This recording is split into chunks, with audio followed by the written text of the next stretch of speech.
এবার টলিউডের জনপ্রিয় অভিনেত্রী স্বস্তিকা দত্তকে নিয়ে খারাপ খবর শোনা গেল। অভিনেত্রী স্বস্তিকা দত্ত বাংলা সিরিয়ালের একটি জনপ্রিয় মুখ। তিনি বেশ কয়েকটি বাংলা সিরিয়ালে প্রধান নায়িকার চরিত্রে কাজ করেছেন।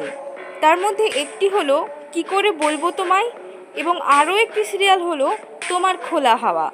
কিন্তু তোমার খোলা হাওয়া সিরিয়ালটিতে টিআরপি কম থাকায় সিরিয়ালটি তাড়াতাড়ি শেষ হয়ে যায়। অভিনেত্রী কয়েকটি সিনেমা এবং ওয়েব সিরিজেও কাজ করেছেন।